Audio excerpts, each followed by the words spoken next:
Hello friends, welcome to ஆரோக்கியம் சமையல்.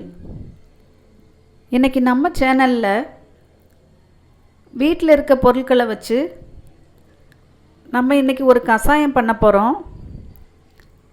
இந்த கஷாயம் பண்ணுறதுக்கு தேவையான பொருட்கள் கொஞ்சமாக புதினா, ஒரு 7 ஓமவல்லி இலை, கொஞ்சமாக துளசி,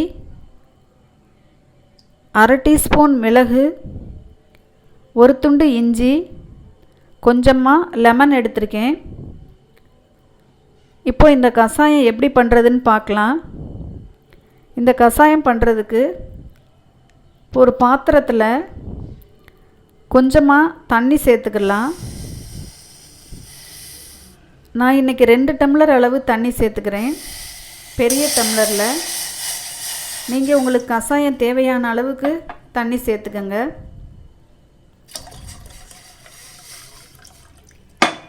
இப்போ இது கூட ஒரு லெமனு 4 கட் பண்ணி எடுத்து வச்சுருக்கேன், அதில் ஒரு பீஸ் சேர்த்துக்கிறேன்.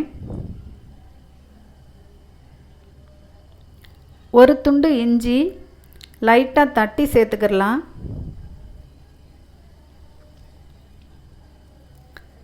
இப்போது புதினா இலைகளை சேர்த்துடலாம்.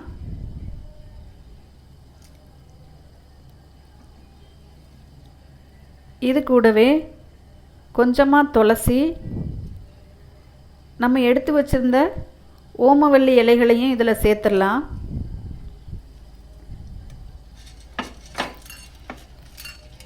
இது கூட 1/2 டீஸ்பூன் மிளகு சேர்த்துக்கிடலாம்.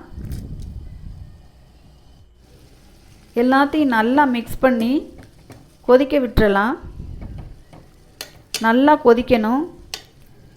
2 டம்ளர் தண்ணி 1 டம்ளர் ஆகிறது வரைக்கும் கொதிக்கணும். பாருங்கள், இப்போ நல்லா கொதிச்சிருச்சு. இப்போ ஒரு 1/4 டீஸ்பூன் மஞ்சள் தூள் சேர்த்துக்கலாம்.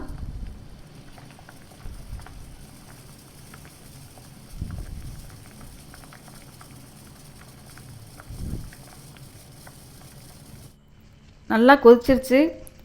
இப்போது நான் ஒரு 2 ஸ்பூன் பனங்கல்கண்டு எடுத்திருக்கேன், அதை இதோடு சேர்த்துக்கிறேன்.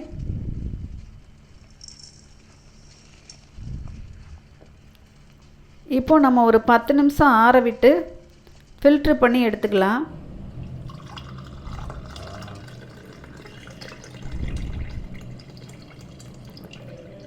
அவ்வளவுதாங்க, கஷாயம் ரெடி ஆயிடுச்சு.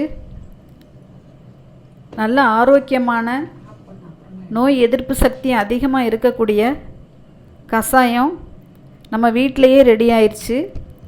இது சளி பிரச்சனை இருக்கிறவங்க, சைனஸ் பிரச்சனை இருக்கிறவங்களுக்கெல்லாம் ரொம்ப ரொம்ப நல்லது. நீங்களும் ட்ரை பண்ணி பாருங்கள்.